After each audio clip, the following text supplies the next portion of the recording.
A week ago, I posted on LinkedIn asking if anyone wanted me to create a free app on Zite for their spreadsheet.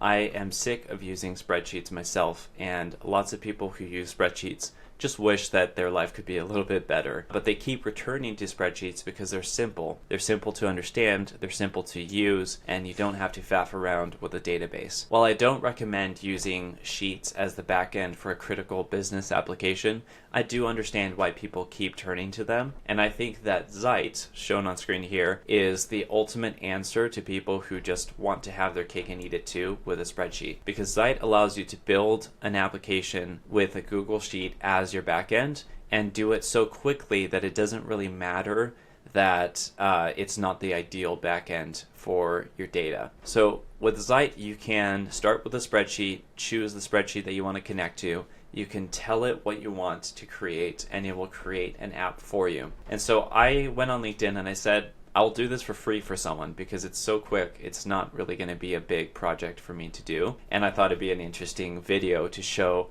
how you can take new client problem, understand the spreadsheet, and then what the process is to create an app from that. So I got a few responses, and one of them is from Malcolm. And Malcolm has a client who's a jeweler, and he wanted to be able to create an app for the spreadsheet that he created for his client. And basically what he was telling me is his client is not very technical, and the spreadsheet is really wide and just has a lot of information on it. And so he wanted to create an application to streamline that process and grow from scrolling left and right and trying to fill out this Google Sheet to an actual application that the jeweler can use. So I'll show you an example of what we created up front, and then we'll dive into the call with Malcolm to talk about what the spreadsheet looks like, how the data works, and what we can do with it. So this is the app that I created in Zite for them. It's got a simple interface that allows them to see some stats at a glance, filter the orders on their screen, and then they can take action on those orders. They can update the information. They can say we're moving to the next stage in the workflow, and all of this updates the underlying sheet on the back end. And wait till you see how messy the actual sheet is so you understand how much of a relief this will be for a non-technical client to just log in and know exactly what to do. So what I love about what we've created here is I've turned this spreadsheet with lots of scrolling left and right and updating things in different places in order to move it forward in the process. I've turned it into a very linear process with stages from beginning to end that make sense and flow really well. Hello. Hello, it's good to meet you. And you too. So what do you do? So I run an agency. We focus on automations and building web apps for businesses, but I've been playing around with this tool that allows you to create web apps really quickly, especially from Google Sheets as a source. And I've also been working on YouTube content. So it felt like a natural project to try out building a couple of apps for free, Yeah. just to create some content about it and get out the word about what we can do about it. Great. Oh, well, hello, I'm Malcolm, and I mostly do SEO and digital publishing consultancy. And Okay. then because all of that involves using spreadsheets a lot, I nearly always get dragged into sorting out people's spreadsheet problems. So although I mostly work for digital publishers, one of my clients is an antique ring shop, and yeah, I built this spreadsheet for them, which is supposed to track the rings because they like go out and buy them, and they might buy them off, estate sales, like dead people stuff being sold, or antique fairs, or off jewelers, or else they get them from lots of different sources.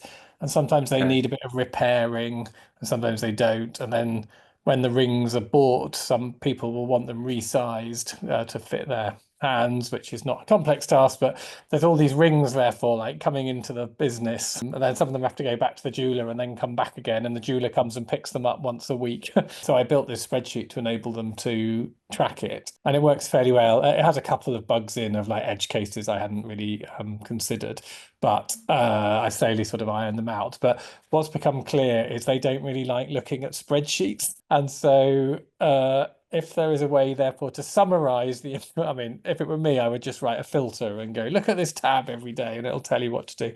But Yeah. if there was a way of like displaying the information in a nice way that was like really easy for them to act on. I think I said in my message to you, the family founder's colleague Talia like wants to get an email every morning that just tells her these are the rings you need to ship to the jewelers, these are the ones you need to post to customers, yada yada yada. And so it's fine if it's not an email, it can be a dashboard or something, but it's just this slightly weird sense that just because it's in a spreadsheet people don't like it. Yeah.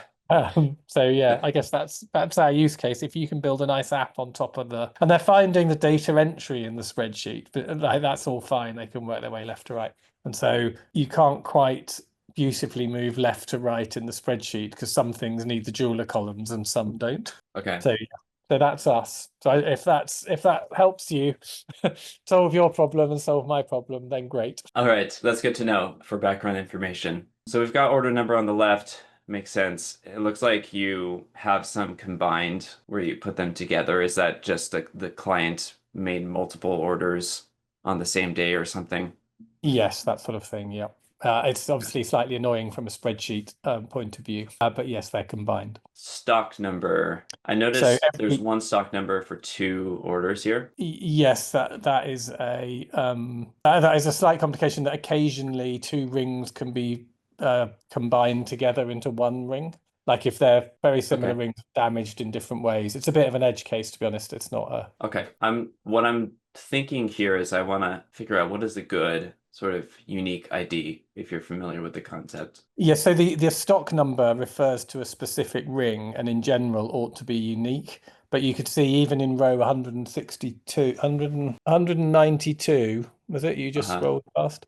Yeah, It the just means 20 rings. he's bought 20 rings off a dealer and sent them all to the jeweler in one go, going, can you repair these, please? Row number is probably the closest thing we'll get right now to an ID. We could always Fine. we could have a hidden column that auto increments and creates an ID of sorts for that row. But I think we might be able to just use row number and call it good. And then we can display this information, but we're not going to be grouping by that Okay, yes, that'll information. be fine. Yeah. Because otherwise, anytime they have 2 rings, Yeah. it would group together. Okay, so Yeah. you've got how did they pay, and then we've got date of sale, right? Invoice completed, sent to jeweler, yes or no. It's picked up or posted. So some people come Okay. to the shop and get their ring, others have it shipped to them via the postal delivery like FedEx. Okay, all right. So this is the automated action. See the Yeah, so formula this is the here. thing that they want summarized in a dashboard telling them what to do. Special date for posting. What is That's just if like they an edge say, case? whatever you do, don't post it before this date because I don't want them finding out I'm about to Oh yeah, propose. yeah, that makes sense. Okay. It's like a minimum delivery date. Postal tracking number, great. Method is certificate being picked up or posted. So that's for the certificate. And then collected or posted. Customer asked for review. Oh, if they've asked It's the just, can you customer leave to us a review review on Google for a Reviews? 5-star. Okay. Is this automated, by the way? Do they have any sort of system for this? No, they just email them going, Probably out of the scope of this, but it feels like if they're tracking the progress through the system, then the app could be a place where they can trigger things like that. So you could have yeah, an automated email template set up for asking for a review that they either trigger manually or as soon as an order reaches a certain status in the system. oh, yeah, good idea. Order fulfilled. This is automated, and this is based on, I'm guessing, okay, so these 2 steps being done. Yeah, it's like, has the ring been picked up, and then is the certificate collected or posted? If so, it's counted as fully fulfilled. So let's think a little bit about the solution here. I'm thinking a dashboard that shows today's actions as well as a way to see a sort of table of this information with a lot of the noise cut out a little bit. Yeah, And yeah, then exactly. ability to drill into a specific record to see more information. We could have like all the jeweler information. There's several columns of info related to the jeweler. You said that all of these are related to the jeweler. So I'm thinking if the jeweler is relevant, if F column is true, then we could have like a hover over or an expand or something to show the information related to the jeweler so that they can kind of expand and see that, but otherwise it's not visible.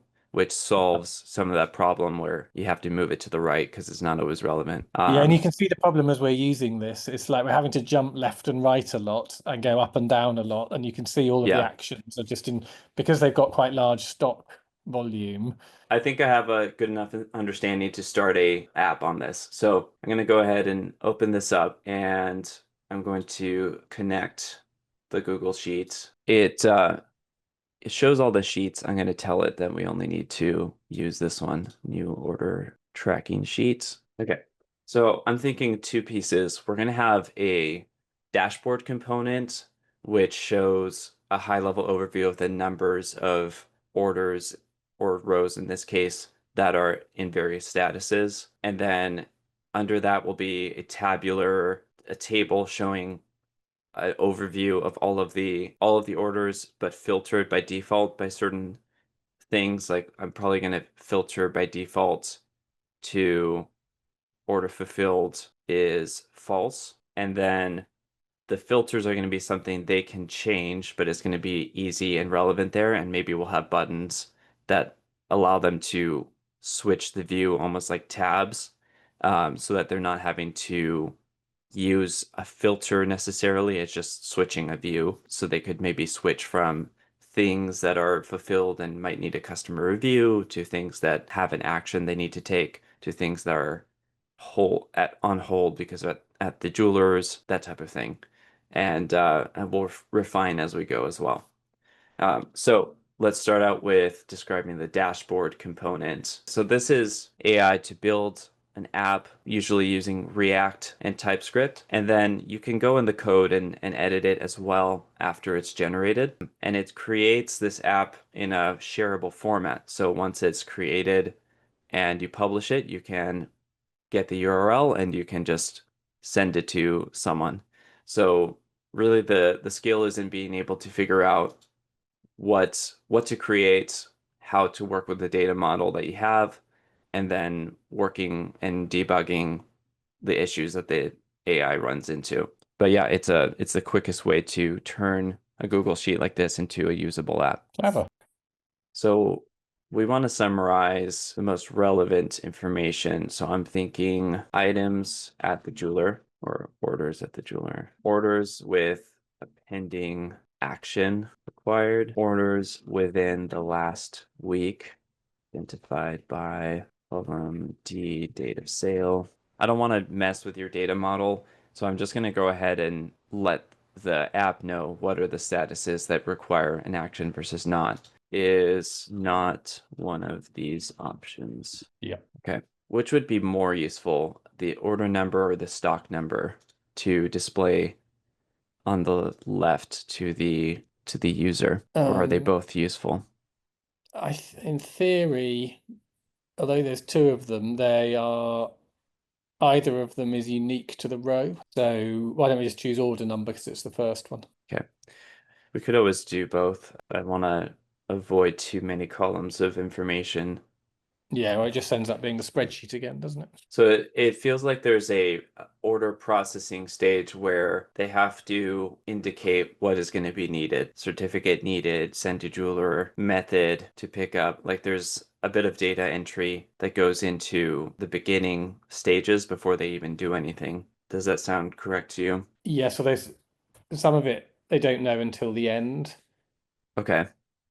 Like whether the ring's being picked up or posted is quite often a late decision. Like there was one time when someone was on his way to the airport to propose unexpectedly, and he wanted to, and he was like, I think the ring needed some resizing, and he was like, "I'll pick it. I'm coming to the shop on my way to the airport." So that one changed from posted to picked up quite late on in the process as a result.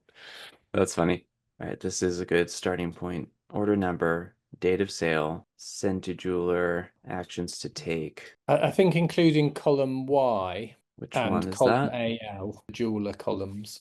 Right. And this will indicate would be Actually called new status, I think, if that matters. I presume it does. yes, for mapping the data. So all of these are going to be from the columns without any calculation. Actions to take is going to have some logic behind it. These are also going to have some logic behind them. So I'm going to go ahead and choose a theme. Do you have any, obviously not these, any that stick out to you? I think black on white. Oh, maybe no, maybe soft clay. Soft clay. Who knows? All right, let's try that, and we can change the colors and stuff Definitely later. not the neon ones. It's not really in keeping with their Edwardian vibe of their muted color office. Okay, so this takes some time to build.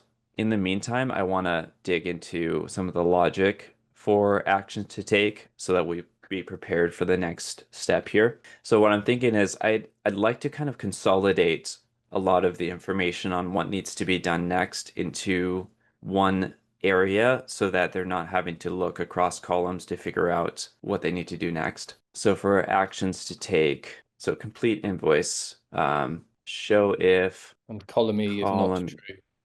is not true. Show unless it is customer has it or It was say comments at the fake comments jewelers. at the jewelers. I now regret my my whimsy. I like it. It's a rather dry subject otherwise. I think I think my I negative still am statements have laughing tipped at me over the edge. you had one you forgot the jeweler in all caps that I noted the first time you showed me this.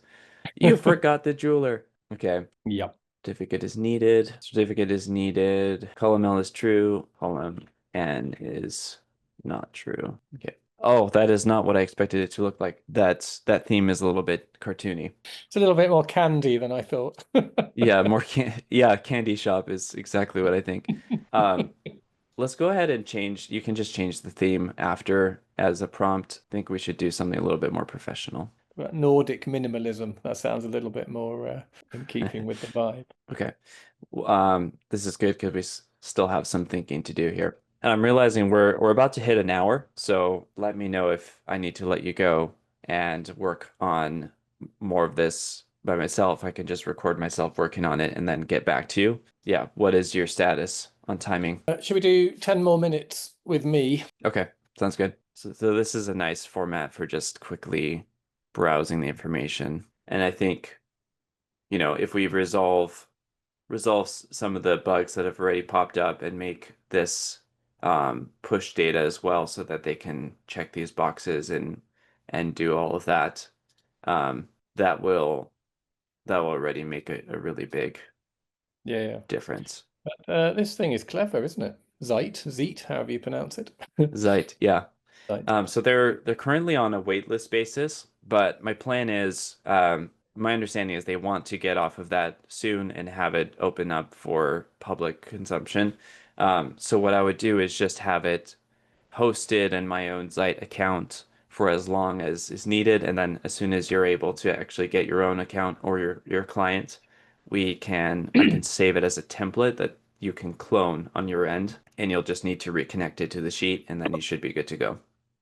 Great. Well, I mean, this has been very interesting. And it's weird, isn't it? It takes longer now for you to understand the weird data model of our spreadsheet than it actually does to write the code, to write the prompt that writes the code to do all the work.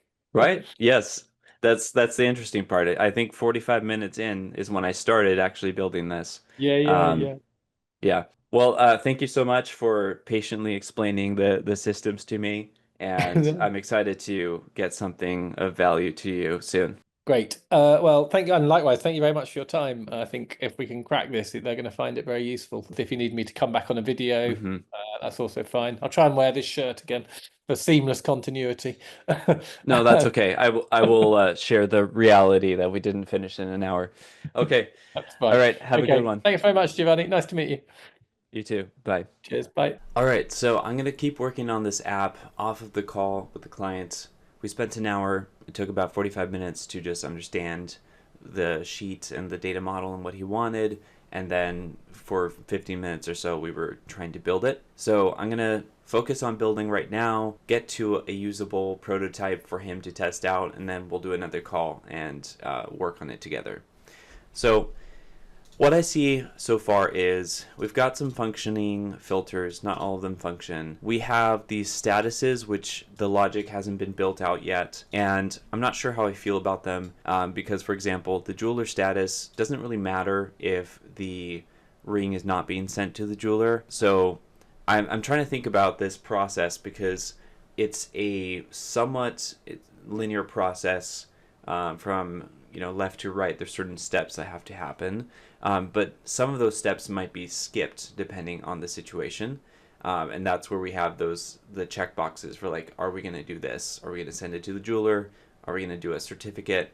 And so the way that it is in the sheet isn't necessarily, we don't have to like stick with the way that they're doing things. We can kind of rethink how this might be shown in a more visual way. And the other thing to keep in mind is there are steps that they can skip sometimes, and maybe that has to do with just how good they are at actually updating the data. But I don't necessarily want to do a super rigid linear process if sometimes they do certain steps early and other times they don't. So there's a little bit of that going on as well. I'm thinking that as a result, we can have like an overall status field. The way that I would have statuses in, say, ClickUp for my project management, we can have statuses or a stage field where you would update what stage that task is in, and if they skip stages, that's kind of their own issue. Okay, I like this way of doing things. So let's add a column for the stage in the process that they're in. And then I'm going to go ahead and just add to the right on this sheet stage. This might not use this, but I'm thinking about being able to store the data. If we can build in the right conditional logic, then we can kind of infer what the stage is based on all of the data that we already have. And we could do that with a column here and then just display it in Zite. That's probably the best way to do it. Just use a formula to figure out what the stage is and then show it in Zite. Okay, so this should be a really simple change, and hopefully we'll start to see those stages come through. And I think this is going to be a huge thing for visibility. All right, we're seeing the stages come through. This is a nice start to that.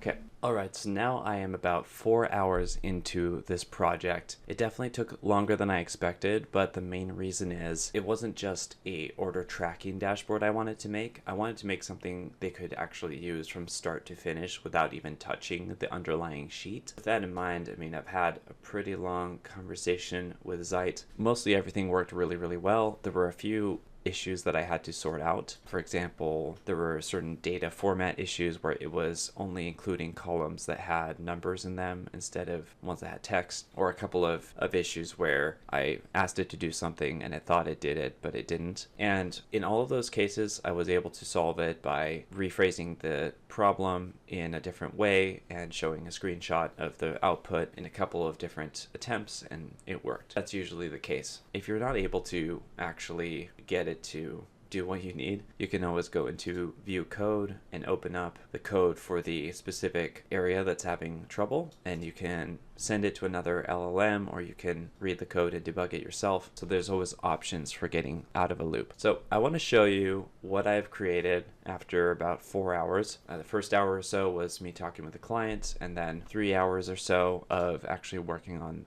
the app. I added 2 columns into the sheet. This one is a pretty convoluted formula, but basically it checks all of the different aspects that go into the process and decides what the current stage of the entire order is. It's not going to show the certificate stage if a certificate is not needed. So it has all kinds of logic built into it, and it just kind of takes into account all of the different fields that are relevant and puts it into a stage. So what I love about what we've created here is I've turned this spreadsheet with lots of scrolling left and right and updating things in different places in order to move it forward in the process. I've turned it into a very linear process with stages from beginning to end that make sense and flow really well. And so what I've done is I've added this next steps column, and I think the stage and the next steps column are where it really shines. So when you first load up the app, it's going to be on pending actions by default. So this will just show you orders that have something that you need to do to close out the order. That's really useful because you don't want to be looking at past orders that are already closed. But if you want to see them, you can.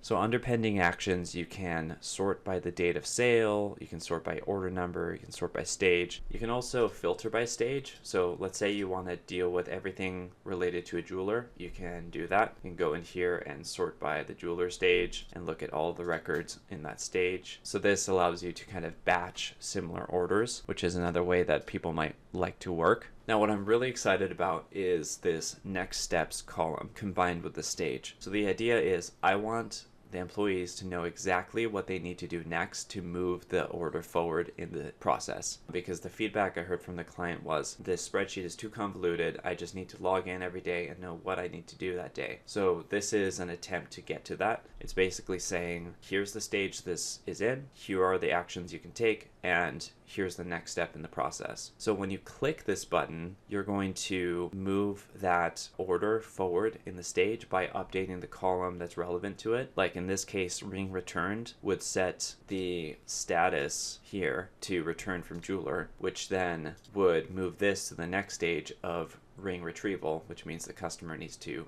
get the ring, either by picking it up or it being sent in the mail. Under ring retrieval, the action is ring posted or picked up. So you're saying you click this and that indicates that you've done that step in the process. I also added in some other logic. So like under customer review, I noticed that they don't ask every customer for a review for good reason. Click customer asked and that will close it, or you can click skip and that will close it, and that just changes what goes into this field. Customer asked for a review. There's no, yes, and best not. So if you skip it, it goes under best not, like don't ask them for a review, but it still closes the order. So I just tried to match their current process as much as possible while kind of fitting it into a linear box. All right, now the order modal. This is a really great way to organize the information because right now it's all over the place. So I have it roughly organized where order information is all of the stuff that you would probably put in the beginning. It's just relevant information about the order. Order status is anything kind of related to where we are in the process. So you can update the current status here, invoice completed, certificate collected, posted, and then the jeweler information is all here. So if you're sending it to the jeweler, then you've got this information. I've also added a new order button, and this allows you to enter a new order. So I'm just going to do something random here, tracking number, and then the jeweler information only shows up if you hit send to jeweler. So that's a great way of hiding irrelevant information to make decisions easier. So just trying to reduce as much decision fatigue and scrolling as possible. So we're going to go ahead and create this order, and that will add it to the bottom of the sheet. We see it right here, and we can go ahead and search for this order then, because we have a filtered view right now. So we'll search for that order. Here it is. And you can see that the stage right now is ring retrieval. So we're going to go ahead and go in here and indicate a couple of things. We need to have a payment method here. Okay, so we're not sending to the jeweler. Okay, so we can go ahead and click this. That'll update the order, and now it's in customer review. So the next step is to ask the customer for a review. You can see under here, you can find that the change that we requested actually happened here. Ring has been collected or posted. We could add in a lot of smart features that kind of alert them if they're about to do something that's incompatible with their data model. So for example, let's say the special date for posting. They're not supposed to post or send the ring before that specific date. So we could add a alert that says, are you sure you want to do this? It's before the date for posting. So all of those types of things can be added with time, but my goal here was to get a really functional and better way of doing things to the client. I'm going to have a follow-up call with him and present it to him, see and get his feedback, and based on that we'll do some final iterations and then get it to his client to test as well. So I'm really excited to present this to him and really curious what he thinks. Hi, how are you? Oh, hello. Trying to find the window. Okay, yeah, well, I'm excited to show you what I came up with and talk through just how it works, and then you can give some feedback if you notice anything awry. If I were to restart from the beginning, I would probably build it in a project management tool that allows you to have checklists for types of tasks. So when an order comes in, there can be a categorization like what type of order it is, what needs to be done, and you put those details in up front with a form or something. And then it would generate a checklist of all the tasks that need to be done, as well as maybe due dates if they tend to be a similar timelines, and if not, then just at least a sequential sort of process. But that said, working within this sheet, it was interesting to just kind of think of it differently and work with the data model that we had. All right, so this is what I came up with. It's very similar to what I showed you at the beginning, interface wise, but any feedback so far? No, it all looks great. I mean, obviously the spreadsheet is a nightmare interface of like scrolling left and right and stuff. So anything that makes it easy, especially the dynamic hiding and showing stuff only when it's relevant, will make it a lot easier for them. Well, thank you very much. Is there anything you need me to do for your video purposes? Like enthusiastically go, yeah, you've saved us hundreds of hours, or No, I don't want anything fake like that. No. Yeah, it was fun to do this project, and I'm trying out a new thing here. So yeah, thank you for being the first test dummy of this video format. No, that's fine. Yeah, I think I mean just on first glance, it looks very clever that you managed to do it so quickly, and that the AI has done whatever percentage of the work. But B, it is, as I say, like just so obviously a much nicer interface than there was this brief period where one of them went off the spreadsheet and they started using color coding, which obviously didn't work in terms of tracking. And so the other good thing about this is I guess it's sufficiently locked down that they sort of have to go through the process, which will make the accountant happy at the end of the year because all the data is properly captured. So Yeah, and I'd definitely be available if something changes in the future, but it's also pretty simple once you have this set up on your own account to just prompt the AI to make a change if you make a change in the spreadsheet. brilliant. Well, thank you very much. I think this is going to be great. As I say, I'll get them to use it. And so thanks for all your time. Glad I answered your LinkedIn message. Yes. Actually, someone sent it to me. And sounds like you found it useful, so that's good as well. Okay, awesome.